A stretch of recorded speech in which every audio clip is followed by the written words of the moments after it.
반갑습니다. 디낙TV입니다. 대물감성돔이 계절 영등철이 시작됐습니다. 영등철은 한겨울에 비해 감성돔 입질 확률이 훨씬 높은 시기입니다. 연중 최저 수준까지 떨어졌던 수온이 다시 오르기 시작하는 시기가 바로 영등철이기 때문입니다. 오늘은 3월 13일, 음력으로 2월 1일, 음력 2월 한 달을 영등철이라고 합니다. 올해는 3월 13일부터 4월 11일까지가 음력 2월입니다. 영등철은 불과 한 달밖에 안 되지만 그 속에는 영등 초반기도 있고 중반기도 있고 후반기도 있다는 걸 알아야 합니다. 겨우 한 달밖에 안 되는 영등철을 다시 초, 중, 후반기로 나눈다는 것이 좀 억지같이 느껴질 수도 있습니다.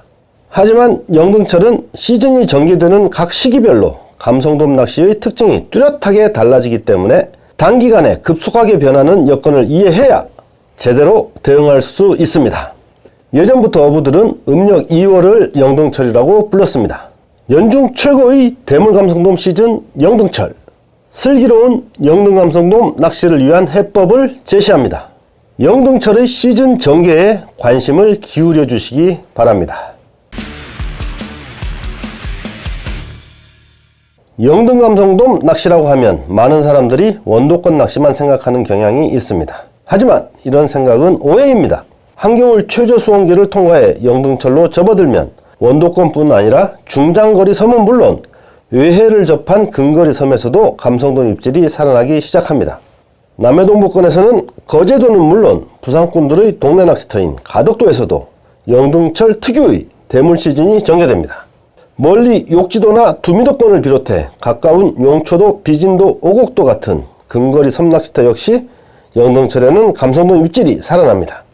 감성돔 낚시 여건이 더 좋은 남해 중부권과 남해 서부권에서는 겨울 동안 감성돔 입질이 이어지던 중장거리 낚시터의 감성돔 조항이 더 높아집니다. 영등철은 한겨울과 초봄 사이 수온이 서서히 오르기 시작하면서 감성돔의 움직임이 활발해지는 시기입니다. 하지만 영등철이라고 해서 시즌 내내 똑같은 상황이 이어지는 것은 아닙니다. 한 달밖에 안 되는 짧은 영등철 동안에도 수온이 소폭으로 오르내리기를 반복하면서 안정을 찾는 초반 시즌이 있고, 수온이 비슷한 수준을 유지하면서 꾸준히 오르는 중반기가 있고, 수온이 지속적으로 오르면서 근거리 낚시터에서도 감성돔 소식이 들려오기 시작하는 후반기가 있습니다. 영등철 감성돔 낚시를 제대로 즐기기 위해서는 바로 이 시즌 전개에 따른 상황에 대한 대처 방법이 필요합니다. 2021년 3월 13일, 바로 오늘부터 전개될 영등철 감성돔 낚시에 대해서 초반, 중반, 후반으로 나누어 승리의 비결을 알아보겠습니다. 영등 초반, 마음은 영등철, 물밑 상황은 아직 겨울. 영등 초반기는 가을부터 시작해 지속적으로 떨어지기만 하던 수온이 더 이상 떨어지지 않고 안정된 상태를 꾸준히 유지하는 시기입니다. 하지만 수온이 안정적으로 유지된다고 해서 조항까지 그 전에 비해 급격하게 좋아지거나 가까운 낚시터에서도 감성돔을 쉽게 구경할 수 있는 건 아닙니다. 하루 종일 입질 한번 받지 못하는 일이 허다하고 원도권과 일부 중거리 섬에서만 조항이 들려오는 것은 한겨울과 마찬가지입니다. 마음은 벌써 영등철을 질주하고 있지만 조항은 한겨울인 셈입니다. 이런 의미에서 영등 초반은 영등철 중에서 감성돔 낚시가 가장 어려운 시기라고 할 수 있습니다.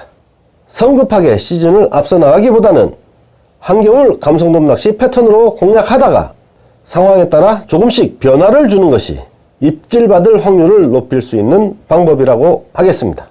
그럼 어떤 방식으로 낚시를 하는 게 좋을까요? 요점만 간단히 얘기하면 수심 깊은 곳, 그리고 물밑 지형이 잘 발달된 곳, 바닥층을 공략하는 것입니다. 영등 초반에 접어들면 수온이 떨어지더라도 그 폭이 미미할 정도로 적은 데다 금방 그전 수준으로 회복됩니다. 따라서 물밑 환경이 비교적 안정된 상태로 유지됩니다. 하지만 아직은 수온이 낮기 때문에 감성돔은 활성도가 월등하게 높아지기를 기대하기는 어렵습니다. 따라서 영등 초반에는 한겨울 감성돔 낚시에 적합한 포인트를 노리는 게 유리합니다. 영등 초반에 감성돔 입질을 기대할 수 있는 곳은 수심 깊은 직벽 주변이나 갯바위에서 멀리 떨어진 수중여밭입니다. 수심 깊은 직벽 주변은 수온 변화가 적고 은신처가 많기 때문에 수온이 낮은 한겨울부터 영등 초반기에 감성돔이 머물고 있을 확률이 높습니다. 갯바위에서 멀리 떨어진 수중여밭은 조류 소통이 좋고 먹잇감이 풍부하므로 수온이 낮은 영등 초반기에도 감성돔 입질을 받을 수 있는 확률이 높습니다. 영동 초반기에는 한겨울 감성돔 낚시와 마찬가지로 바닥층을 공략하는 게 좋습니다. 감성돔이 머물고 있을 만한 곳으로 채비를 흘려보낸다 해도 미끼가 바닥층을 벗어난 상태로 흐르면 입질받을 확률이 낮을 수밖에 없습니다.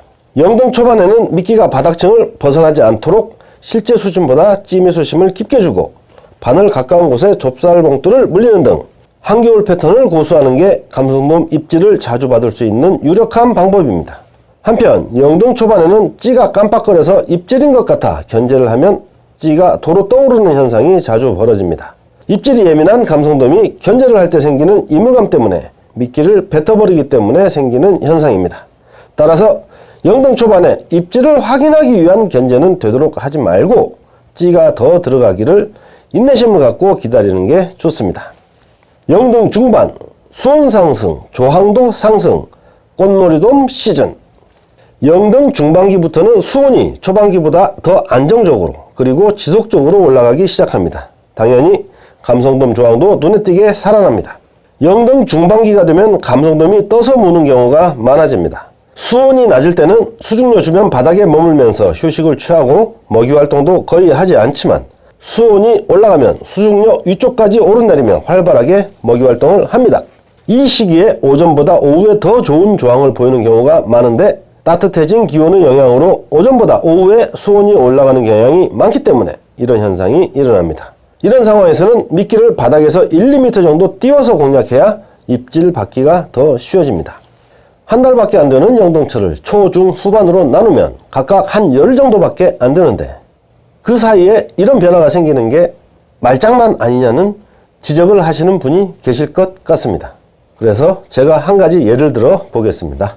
남에서 북권 먼바다에 있는 가거도에는 전설 같은 이야기가 전해옵니다. 해마다 벚꽃이 필 무렵을 전후해서 일주일에서 열흘 정도 폭발적으로 감성돔이 낚이는 시기가 있다는 것입니다. 감성돔이 마치 꽃놀이라도 나오는 것처럼 한꺼번에 쏟아진다고 해서 흔히 일본식 표현으로 사쿠라다이라고 하는데 앞으로는 부르기도 좋고 듣기도 좋은 꽃놀이돔이라는 용어를 쓰는 건 어떨까 하는 생각이 듭니다.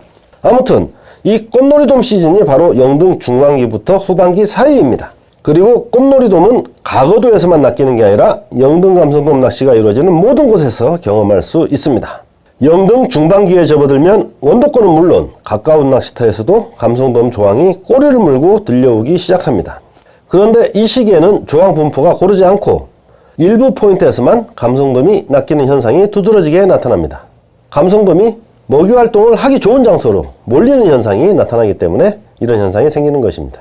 따라서 이 시기에는 무조건 수심 깊은 포인트를 고집하는 것보다는 수심은 다소 얕더라도 물밑지형이 잘 발달된 곳을 노리는 게 훨씬 유리합니다.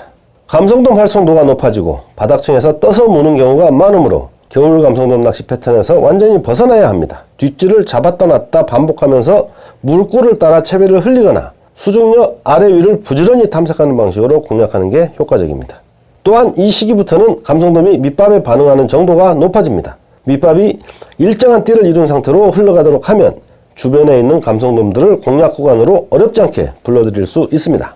따라서 영동 중반기에는 밑밥이 조류를 따라 멀리까지 흘러갈 수 있도록 암맥이나 옥수수 같은 곡물 성분을 줄이고 크릴 비율을 높인 밑밥을 공략 지점 상류 쪽에 꾸준하게 뿌려주는 게 좋습니다. 영동 후반, 수온 급상승, 활성도와 경계심 동시에 높아져. 영동 후반기는 수온이 제법 가파르게 오르면서 조항도 급격하게 살아나는 시기입니다. 마리수는 가을 시즌과 비교할 바가 못되지만 대물 확률이 높다는 장점이 있습니다. 그렇다면 영동 후반기에는 던지기만 하면 물까요? 그건 당연히 아닙니다. 영동 후반기는 초반기나 중반기에 비해서 낚시하기가 더 까다로울 때가 많습니다. 이 시기에는 지속적으로 올라가는 수온으로 인해 감성돔의 활성도는 높아지는 반면 산란을 앞둔 탓에 경계심도 높아지는 시기입니다. 이런 특징으로 인해 영동 후반기에는 어디서 터질지 모르는 도깨비 조항도 자주 연출됩니다. 영동 후반기 감성돔 낚시에서 가장 두드러지는 특징은 시즌이 진행될수록 수심 얕은 여밭에서 좋은 조항을 보이는 일이 잦아진다는 점입니다. 영동 중반기까지만 해도 수심이 어느 정도 깊으면서 물밑지형이 잘 발달된 곳에서 좋은 조항을 보이는 경우가 많지만 영동 후반기에는 근거리 낚시터에서도 수심 얕은 여밭에서 감성돔이 마릿수로 쏟아져 나오는 일이 수시로 벌어집니다. 이런 현상이 나타나는 이유는 하루가 다르게 높아지는 수온 덕분입니다. 영등철이 거의 끝나갈 무렵에는 겨울이라기보다는 봄에 더 가까울 정도로 전반적인 감성돔 낚시 여건이 변합니다. 특히 수온이 상승 추이를 보이면서 갯바위에서 멀리 떨어진 곳에 머물던 감성돔이 갯바위 주변까지 접근해 먹이 활동을 하는 일도 잦아집니다. 영동 후반기에 접어들면 그 전과는 비교하기 어려울 정도로 감성돔의 활성도가 높아지기 때문에 행동 패턴이 종잡을 수 없을 정도로 복잡해집니다. 같은 포인트에서 낚시를 해도 어떤 사람은 멀리 떨어진 곳을 노려 연속 입질을 받는가 하면 어떤 사람은 갯바위 주변 수심 얕은 여밭에서 대물 입질을 받는 경우도 있습니다. 그만큼 감성돔이 입질하는 범위가 시간이나 상황에 따라서 달라지고 넓어지기 때문에 생기는 현상입니다. 따라서 영동 후반기에는 섣불리 공략 범위를 한정하지 말고 현장 상황에 따라 멀리 떨어진 수중료 주변부터 갯바위 근처 수심 얕은 여밭까지 두루 탐색해 보는 게 좋습니다. 겨울과 봄 사이에 감성돔이 뜨는 시기가 분명히 있습니다. 바로 음력 2월 영등철입니다. 비록 한 달이라는 짧은 기간이지만 결코 짧지 않은 영등철. 영등철이 진행됨에 따라 나타나는 수온 변화의 특징을 이해한다면 대물 확률 높은 영등 감성돔 낚시를 제대로 즐기는데 많은 도움이 될 것입니다. 지난 겨울 동안 감성돔 손맛을 못 봐서 섭섭한 분이 계신다면 지금부터 한 달 동안 진행되는 영등철을 놓치지 마시고 꼭 장비 단단히 챙겨서 갯바위로 나가시기를 권해드립니다. 오늘 영상 여기서 마치겠습니다. 내용이 유익하셨다면 구독과 좋아요 그리고 알림 설정 부탁하겠습니다. 오늘도 끝까지 시청해 주셔서 대단히 감사합니다.